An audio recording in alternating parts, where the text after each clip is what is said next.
الحمد للہ رب العالمین والصلاة والسلام علی رسولہ الکریم اما بعد فاعوذ باللہ من الشیطان الرجیم بسم اللہ الرحمن الرحیم سیرت النبی صلی اللہ علیہ وسلم واقع غزوہ طائف۔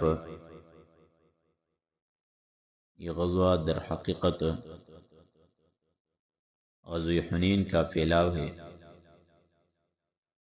کیونکہ حوازین ثقیف کے بیشتر شکست خوردہ افراد اپنے جنرل کمانڈر مالک بن عوف نصری کے ساتھ بھاگ کر طائف ہی آئے تھے اور یہیں قلعہ بند ہو گئے تھے، لہٰذا رسول اللہ صلی اللہ علیہ وسلم نے حنین سے فارغ ہو کر اور جعرانہ میں مال غنیمت جمع فرما کر اسی ماہ شوال 8 ہجری میں طائف کا قصد فرمایا۔ اس مقصد کے لیے خالد بن ولید رضی اللہ عنہ کی سرکردگی میں 1000 فوج کا ہر اولی دستہ روانہ کیا گیا۔ پھر آپ نے خود طائف کا رخ فرمایا، راستہ میں نخلہ یمانیہ، پھر قرن منازل، پھر لیا سے گزر ہوا۔ لیا میں مالک بن عوف کا ایک قلعہ تھا، آپ نے اسے منہدم کروا دیا۔ پھر سفر جاری رکھتے ہوئے طائف پہنچے اور قلعہ طائف کے قریب خیمہ زن ہو کر اس کا محاصرہ کر لیا۔ محاصرہ نے قدری طول پکڑا، چنانچہ صحیح مسلم میں حضرت انس رضی اللہ عنہ کی روایت ہے، یہ 40 دن تک جاری رہا۔ اہل سیر میں سے بعض نے اس کی مدت 20 دن بتائی ہے، بعض نے 10 دن، بعض نے 18 دن اور بعض نے 15 دن۔ دوران محاصرہ دونوں طرف سے تیر اندازی اور پتھر بازی کے واقعات بھی پیش آتے رہے، بلکہ پہلے جب مسلمانوں نے محاصرہ کیا تو قلعہ کے اندر سے ان پر اس شدت سے تیر اندازی کی گئی کہ معلوم ہوتا تھا ٹڈی دل چھایا ہوا۔ اس سے متعدد مسلمان زخمی ہوئے، 12 شہید ہوئے اور انہیں اپنا کیمپ اٹھا کر موجودہ مسجد طائف کے پاس لے جانا پڑا۔ رسول اللہ صلی اللہ علیہ وسلم نے اس صورتحال سے نمٹنے کے لیے اہل طائف پر منجنیق نصب کی اور متعدد گولے پھینکے، جس سے قلعہ کی دیوار میں شگاف پڑ گیا اور مسلمانوں کی ایک جماعت دبابہ کے اندر گھس کر آگ لگانے کے لیے دیوار تک پہنچ گئی، لیکن دشمن نے ان پر لوہے کے جلتے ٹکڑے پھینکے، جس سے مجبور ہو کر مسلمان دبابہ کے نیچے سے باہر نکل آئے۔ مگر باہر نکلے تو دشمن نے ان پر تیروں کی بارش کر دی، جس سے بعض مسلمان شہید ہو گئے۔ رسول اللہ صلی اللہ علیہ وسلم نے دشمن کو زیر کرنے کے لیے ایک اور جنگی حکمت عملی کے طور پر حکم دیا کہ انگور کے درخت کاٹ کر جلا دیے جائے۔ مسلمانوں نے ذرا بڑھ چڑھ کر ہی کٹائی کر دی۔ اس پر ثقیف نے اللہ اور قرابت کا واسطہ دے کر گزارش کی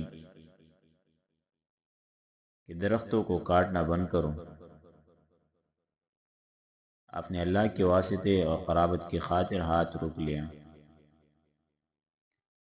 دوران محاصرہ رسول اللہ صلی اللہ علیہ وسلم کے منادی نے اعلان کیا، جو غلام قلعہ سے اتر کر ہمارے پاس آ جائے وہ آزاد ہے۔ اس اعلان پر 23 آدمی قلعہ سے نکل کر مسلمانوں میں شامل ہوئے۔ انہیں میں حضرت ابو بکر رضی اللہ عنہ بھی تھے۔ وہ قلعے کی دیوار پر چڑھ کر ایک چرخی یا گراری کی مدد سے، جس کے ذریعہ اراٹ سے پانی کھینچا جاتا ہے، لٹک کر نیچے آئے تھے۔ چونکہ گراری کو عربی میں بکرا کہتے ہیں، اس لیے رسول اللہ صلی اللہ علیہ وسلم نے ان کی کنیت ابو بکرہ رکھ دی۔ ان سب غلاموں کو رسول اللہ صلی اللہ علیہ وسلم نے آزاد کر دیا اور ہر ایک کو ایک ایک مسلمان کے حوالے کر دیا کہ اسے سامانی فام پہنچائے۔ یہ حادثہ قلعہ والوں کے لیے بڑا جان کا تھا۔ جب محاصرہ طول پکڑ گیا اور قلعہ قابو میں آتا نظر نہ آیا اور مسلمانوں پر تیروں کی بارش اور گرم لوہوں کی عزت پڑی، اور ادھر اہل قلعہ نے سال بھر کا سامان نوش بھی جمع کر لیا، تو رسول اللہ صلی اللہ علیہ وسلم نے نوفل بن معاویہ دیلی سے مشورہ طلب کیا۔ اس نے کہا، لومڑی اپنے بٹ میں گھس گئی ہے، اگر آپ اس پر ڈٹے رہے تو پکڑ لیں گے، اگر چھوڑ کر چلے گئے تو آپ کا کچھ بگاڑ نہیں سکتے۔ یہ سن کر رسول اللہ صلی اللہ علیہ وسلم نے محاصرہ ختم کرنے کا فیصلہ فرما لیا،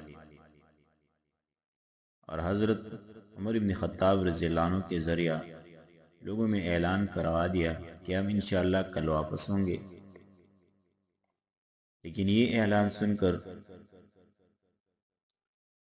صحابہ کرام پر گراں گزرا۔ وہ کہنے لگے، وہ نہیں طائف فتح کیے بغیر واپس ہوں گے۔ رسول اللہ صلی اللہ علیہ وسلم نے فرمایا، اچھا تو کل صبح لڑائی پر چلنا ہے۔ چنانچہ دوسرے دن لوگ لڑائی پر گئے، لیکن چوٹ کھانے کے سوا کچھ حاصل نہ ہوا۔ اس کے بعد آپ صلی اللہ علیہ وسلم نے فرمایا کہ ہم انشاءاللہ کل واپس ہوں گے۔ اس پر لوگوں میں خوشی کی لہر دوڑ گئی، اور انہوں نے بے چون چراغ سفر باندھنا شروع کر دیا۔ یہ کیفیت دیکھ کر رسول اللہ صلی اللہ علیہ وسلم مسکراتے رہے۔ اس کے بعد جب لوگوں نے ڈیرا ڈنڈا اٹھا کر کوچ کیا تو آپ صلی اللہ علیہ وسلم نے فرمایا کہ یوں کہوں، آئبون تائبون عابدون لربنا حامدون، ہم پلٹنے والے، توبہ کرنے والے، عبادت گزار ہیں اور اپنے رب کی حمد کرتے ہیں۔ کہا گیا کہ اے اللہ کے رسول، آپ ثقیف پر بد دعا کر دیں۔ آپ نے فرمایا، اے اللہ ثقیف کو ہدایت دے اور انہیں لے آ۔ رسول اللہ صلی اللہ علیہ وسلم طائف سے محاصرہ ختم کر کے واپس آئے تو جعرانہ میں کئی روز مال غنیمت تقسیم کیے بغیر ٹھہرے رہے۔ اس تاخیر کا مقصد یہ تھا کہ حوازن کا وفد طائف ہو کر آپ کی خدمت میں آ جائے اور اس نے جو کچھ کھویا ہے سب لے جائے۔ لیکن تاخیر کے باوجود جب آپ کے پاس کوئی نہ آیا تو آپ نے مال کی تقسیم شروع کر دی، تاکہ قبائل کے سردار اور مکہ کے اشراف جو بڑی حرص سے جانک رہے تھے، ان کی زبان خاموش ہو جائے۔ مؤلفۃ القلوب کی قسمت نے سب سے پہلے یاوری کی اور انہیں بڑے بڑے حصے دیے گئی۔ ابو سفیان بن حرب کو 40 اوقیاء، کچھ کم 6 کلو چاندی اور 100 اونٹ عطا کیے گئے۔ اس نے کہا، میرا بیٹا یزید، آپ نے اتنا ہی یزید کو بھی دیا۔ اس نے کہا، اور میرا بیٹا معاویہ، آپ نے اتنا ہی معاویہ کو بھی دیا۔ یعنی تنہا ابو سفیان کو اس کے بیٹوں سمیت تقریباً 18 کلو چاندی اور 300 اونٹ حاصل ہو گئے۔ حکیم بن نظام کو 100 اونٹ دیے گئے۔ اس نے مزید 100 اونٹوں کا سوال کیا تو اسے پھر 100 اونٹ دیے گئے۔ اس طرح صفوان بن امیہ کو 100 اونٹ، پھر 100 اونٹ اور پھر 100 اونٹ، یعنی 300 اونٹ دیے گئے۔ حارث بن کلدہ کو بھی 100 اونٹ دیے گئے، اور کچھ مزید قریشی اور غیر قریشی رؤساء کو 100 اونٹ دیے گئے۔ کچھ دوسروں کو 50 اور 40 اونٹ دیے گئے۔ یہاں تک کہ لوگوں میں مشہور ہو گیا کہ محمد صلی اللہ علیہ وسلم اس طرح بے دریغ عطیہ دیتے ہیں کہ انہیں فقر کا اندیشہ ہی نہیں۔ چنانچہ مال کی طلب میں بدو آپ پر ٹوٹ پڑے اور آپ کو ایک درخت کی جانب سمیٹنے پر مجبور کر دیا۔ اتفاق سے آپ کی چادر درخت میں پھنس کر رہ گئی۔ آپ نے فرمایا، لوگوں، میری چادر دے دو، اس ذات کی قسم جس کے ہاتھ میں میری جان ہے، اگر میرے پاس تہامہ کے درختوں کی تعداد میں بھی جو پائے ہوں تو انہیں بھی تم پر تقسیم کر دوں گا۔ پھر تم مجھے نہ بخیل پاؤ گے، نہ بزدل، نہ جھوٹا۔ اس کے بعد آپ نے اپنے اونٹ کے بازو میں کھڑے ہو کر اس کی کوہان سے کچھ بال لیے اور چٹکی میں رکھ کر بلند کرتے ہوئے فرمایا، لوگو، واللہ میرے لیے تمہارے مالفے میں سے کچھ بھی نہیں، حتیٰ کہ اتنا بال بھی نہیں، صرف خمس ہے، اور خمس بھی تم پر ہی پلٹا دیا جاتا ہے۔ مؤلفۃ القلوب کو دینے کے بعد رسول اللہ صلی اللہ علیہ وسلم نے حضرت زید بن ثابت رضی اللہ عنہ کو حکم دیا کہ مال غنیمت اور فوج کو یکجا کر کے لوگوں پر غنیمت کی تقسیم کا حساب لگائے۔ انہوں نے ایسا کیا تو ایک ایک فوجی کے حصے میں 4 اونٹ اور 40 بکریاں آئی۔ جو شاہ سوار تھا اسے 12 اونٹ اور 120 بکریاں ملی۔ یہ تقسیم ایک حکیمانہ سیاست پر مبنی تھی، کیونکہ دنیا میں بہت سے لوگ ایسے ہیں جو اپنے عقل کے راستے سے نہیں بلکہ پیٹ کے راستے سے ہٹ پر لائے جاتے ہیں۔ یعنی جس طرح جانوروں کو ایک مٹھی ہری گھاس دکھلا دیجیے اور وہ اس کی طرف بڑھتے لپکتے اپنے محفوظ ٹھکانے تک جا پہنچتے ہیں، اس طرح مذکورہ قسم کے انسانوں کے لیے بھی مختلف کے اسباب کوشش کی ضرورت پڑتی ہے تاکہ وہ ایمان سے مانوس ہو کر اس کے لیے پرجوش بن جائے۔ یہ سیاست پہلے فعل سمجھی نہ جا سکی، اس لیے کچھ زبانوں پر حرف اعتراض آ گیا، انصار پر خصوصاً۔ اس سیاست کی زد پڑی تھی کیونکہ وہ سب کے سب حنون کے ان عطایا سے بالکلیہ محروم رکھے گئے۔ حالانکہ مشکل کے وقت انہیں کو پکارا گیا تھا اور وہی اڑ کر آئے تھے اور رسول اللہ صلی اللہ علیہ وسلم کے ساتھ مل کر اس طرح جنگ کی تھی کہ فاش شکست شاندار فتح میں تبدیل ہو گئی تھی۔ لیکن اب وہ دیکھ رہے تھے کہ بھاگنے والوں کے ہاتھ پر ہے اور وہ خود محروم ہوتے ہی دست۔ ابن اسحاق نے ابو سعید خدری رضی اللہ عنہ سے روایت کی ہے کہ جب رسول اللہ صلی اللہ علیہ وسلم نے قریش اور قبائل عرب کو عطیے دی اور انصار کو کچھ نہ دیا تو انصار نے جی ہی جی میں پیچو داب کایا اور ان میں بہت چھیمی گوئی ہوئی، یہاں تک کہ ایک کہنے والے نے کہا، خدا کی قسم، رسول اللہ صلی اللہ علیہ وسلم اپنے قوم سے جا ملے ہیں۔ اس کے بعد حضرت سعد بن عبادہ رضی اللہ عنہ کے پاس حاضر ہوئے اور عرض کیا، یا رسول اللہ، آپ نے اس حاصل شدہ مالفے جو کچھ کیا ہے اس پر انصار اپنے جی ہی جی میں آپ پر پیچ تاب کر رہے ہیں۔ آپ نے اسے اپنے قوم میں تقسیم فرمایا، قبائل عرب کو بڑے بڑے عطیے دیے لیکن انصار کو کچھ نہ دیا۔ آپ نے فرمایا، اے سعد، اس بارے میں تمہارے کیا خیال ہے؟ انہوں نے کہا، یا رسول اللہ، میں بھی تو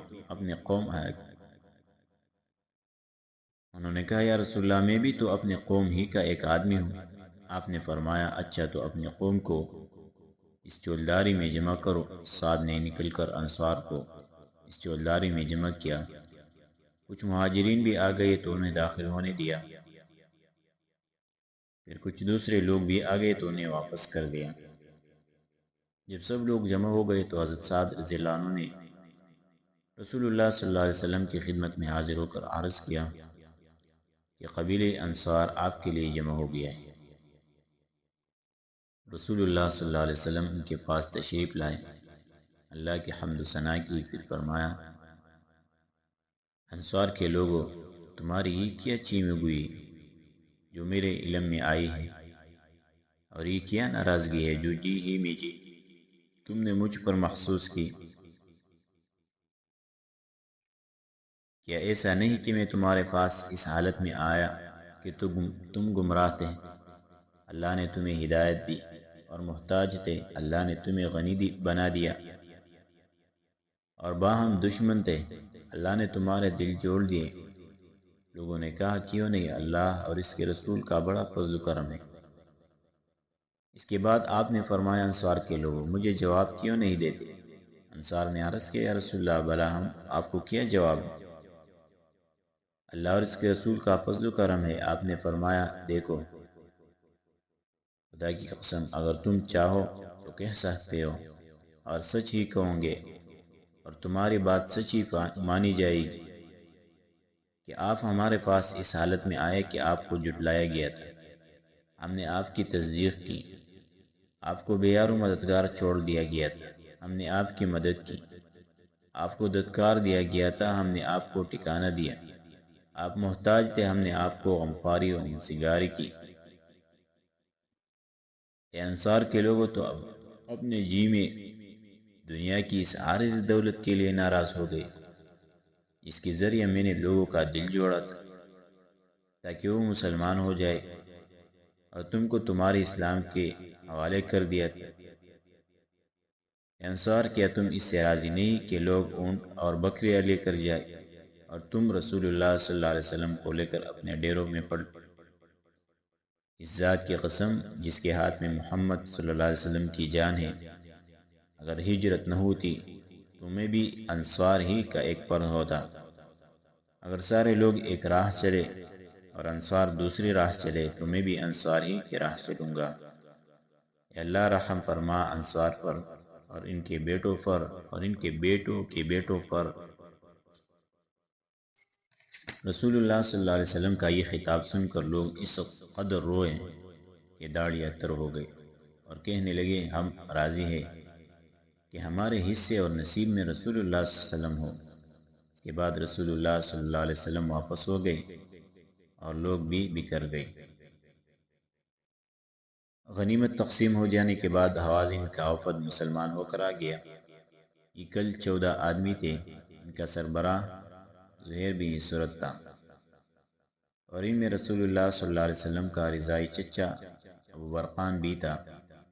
وفد نے سوال کیا کہ آپ مہربانی کر کے قیدی اور مال واپس کر دیں، اور اس انداز کی بات کی کہ دل اسیج جائے۔ آپ نے فرمایا میرے ساتھ جو لوگ ہیں انہیں دیکھ ہی رہے ہو، اور مجھے صد بات زیادہ پسند ہیں، اس لیے بتاؤ کہ تمہیں اپنے بال بچے زیادہ محبوب ہے یا مال؟ انہوں نے کہا ہمارے نزدیک خاندانی شرف کے برابر کوئی چیز نہیں۔ آپ نے فرمایا اچھا، تو جب میں ظہر کی نماز پڑھ لوں تو تم لوگ اٹھ کر کہنا کہ ہم رسول اللہ صلی اللہ علیہ وسلم کو مومنین کی جانب سفارشی بناتے ہیں، اور مومنین کو رسول اللہ صلی اللہ علیہ وسلم کی جانب سفارشی بناتے ہیں کہ آپ ہمارے قیدی ہمیں واپس کر دیں۔ اس کے بعد جب آپ نماز سے فارغ ہوئے تو ان لوگوں نے یہی کہا۔ جواباً آپ نے فرمایا جہاں تک کسی سے کا تعلق ہے جو میرا ہے اور بنی عبد المطلب کا ہے تو تمہارے لیے ہے، اور میں ابھی لوگوں سے پوچھ لیتا ہوں۔ اس پر انصار اور مہاجرین نے اٹھ کر کہا جو کچھ ہمارا ہے وہ سب بھی رسول اللہ صلی اللہ علیہ وسلم کے لیے۔ اس کے بعد اقرا بن حابس نے کہا لیکن جو کچھ میرا اور بنو تمیم کا ہے آپ کے لیے نہیں۔ اور عیینہ بن حسن نے کہا جو کچھ میرا اور بنو فزارہ کا وہ بھی آپ کے لیے نہیں ہے۔ اور عباس بن مرداس نے کہا جو کچھ میرا اور بنو سلیم کا ہے وہ بھی آپ کے لیے نہیں۔ اس پر بنو سلیم نے کہا جی نہیں، جو کچھ ہمارا ہے وہ بھی رسول اللہ صلی اللہ علیہ وسلم کے لیے۔ عباس بن مرداس نے کہا تم لوگ نے میری توہین کر دی۔ رسول اللہ صلی اللہ علیہ وسلم نے فرمایا دیکھو یہ لوگ مسلمان ہو کر آئے ہیں، اور اسی غرض سے میں نے ان کے قیدیوں کی تقسیم میں تاخیر کی تھی، اور اب میں نے انہیں اختیار دیا تو انہوں نے بال بچوں کے برابر کسی چیز کو نہیں سمجھا، لہٰذا کسی کے پاس کوئی قیدی ہو اور وہ بخوشی واپس کر دے تو یہ بہت اچھی راہ ہے، اور جو کوئی اپنے حق کو روکنا ہی چاہتا تو وہ بھی ان کے قیدی تو انہیں واپس ہی کر دے۔ البتہ آئندہ جو سب سے پہلا مالی فے حاصل ہوگا اس سے ہم اس شخص کو ایک کے بدلے 6 دیں گے۔ لوگوں نے کہا ہم رسول اللہ صلی اللہ علیہ وسلم کے لیے بخوشی دینے کو تیار ہیں۔ آپ نے فرمایا ہم جان نہ سکے کہ آپ میں سے کون راضی ہے اور کون نہیں، لہٰذا آپ لوگ واپس جائیں اور آپ کے چودھری حضرات آپ کے معاملوں کو ہمارے سامنے پیش کریں۔ اس کے بعد سارے لوگوں نے ان کے بال بچے واپس کر دیے، صرف عیینہ بن حسن رہ گیا تھا جس کے حصے میں ایک پوڑیا آئی تھی۔ اس نے واپس کرنے سے انکار کر دیا، لیکن آخر میں اس نے بھی واپس کر دیا۔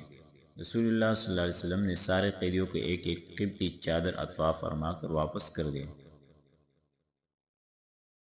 رسول اللہ صلی اللہ علیہ وسلم نے مال غنیمت کی تقسیم سے فارغ ہو کر جیرانہ ہی سے عمرہ کا احرام باندھا اور عمرہ ادا کیا۔